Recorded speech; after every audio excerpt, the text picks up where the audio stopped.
My name is Anthony Pinder. I serve as Assistant Vice President for Internationalization and Global Engagement at Emerson College here in Boston. I did my doctorate work at Clark Atlanta University in Atlanta, receiving the Doctorate in Education and Educational Leadership, focusing on the internationalization of historically black colleges and universities. Before blacks were able to go to any other college, they were first allowed to go to black colleges, and these institutions were created primarily for them. And so the dual consciousness, theory comes from W.B. Du Bois, and basically said that they have this dual responsibility, not only to teach sort of white curriculum or mainstream curriculum, but also to gear and orient and prepare black students who come from these institutions to be doubly responsible and specifically responsible for their own populations. And so I think they were created more so to embrace the diversity that these black students brought to higher education, because they were traditionally, historically locked out of American higher education. And so I think the whole piece about being, sort of doubly conscious that you go to be a doctor, there's a set of things that you learn, but also to be a black doctor, there's another set of responsibilities that you have. And so I think that's at the core of what these HBCUs were all about. And I think that story has not changed, but I think what has changed are the times.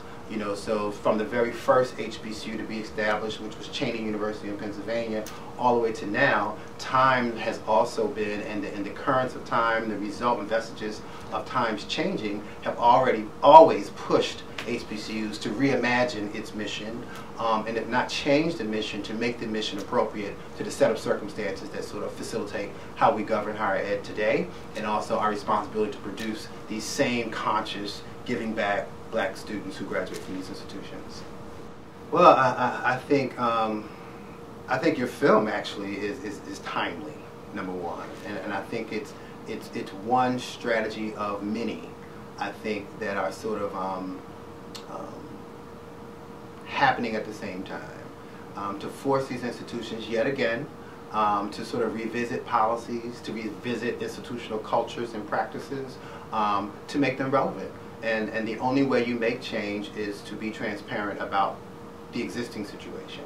And I think the one thing I love about your film, and what I think will be powerful about its impact, is that it's forcing the leadership of these institutions, it's forcing sort of the structures of these institutions who might be holding fast to the way things have always been, to look at the way things need to be in order to remain relevant. I think no one, not even this film, is questioning the very good works and the wonderful products which are our graduates of these institutions. I think what is in question right now is, let's talk about relevance. Let's reimagine what is necessary in order to maintain and sustain these environments that have been wonderful backdrops for the wonderful education that those of us who have matriculated in black schools have always experienced, so that there's not a disconnect, and that we don't in some way lose a very potent population that has been the vibrant core of what has made our enrollment all over these years. There are situations